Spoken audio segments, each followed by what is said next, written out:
ఈరోజు వైఎస్ రాజారెడ్డి గారి శత జయంతి, రాజారెడ్డి గారి 100వ జయంతి. రాజారెడ్డి గారిని ఈరోజు తలుచుకోవడానికి, నివాళులు అర్పించడానికి ఇక్కడికి రావడం జరిగింది. రాజారెడ్డి గారు అంటేనే ధైర్యం, సాహసం, పట్టుదల లాంటి పదాలు గుర్తొస్తాయి. సాహసానికి మారుపేరుగా నిలిచారు రాజారెడ్డి గారు. రాజారెడ్డి గారు రాజశేఖర్ రెడ్డి గారిని మలచడంలో కూడా ప్రజా నాయకుడిగా రాజశేఖర్ రెడ్డి గారు అంత లెజెండ్ అయ్యారు అంటే ఆ ప్రోత్సాహం అంతా రాజారెడ్డి గారిదే. అందుకు మరొకసారి రాజారెడ్డి గారికి మనస్ఫూర్తిగా నివాళులు అర్పిస్తూ, అంతేకాదు రాజారెడ్డి గారు ఒక ప్రజానాయకుడు, ప్రజా సేవలో కూడా గొప్ప చిత్తశుద్ధిని చూపిన వాడు రాజారెడ్డి గారు. రాజారెడ్డి గారు నాకు గుర్తుండే, నేను చూడ్డమే, గంటల తరబడి ఎంతోమంది ప్రజల సమస్యలు వినేవాళ్ళు, పంచాయతీలు చేసేవాళ్ళు, పరిష్కరించేవాళ్ళు.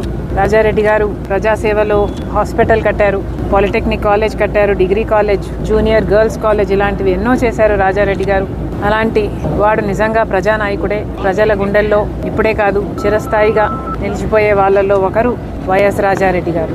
మరొకసారి ఆయన సాహసాన్ని, ప్రజాసేవలో ఆయన చిత్తశుద్ధిని, ఆయన ఆడబిడ్డలను చూసుకునే విధానాన్ని, అన్నిటినీ మరొకసారి తలుచుకుంటూ ఆయన ఒక స్ఫూర్తిగా నిలుస్తారు. మా తరానికే కాదు, రానున్న ఎన్నో తరాలకి అని చెప్తూ మనస్ఫూర్తిగా నివాళులు అర్పిస్తుంది.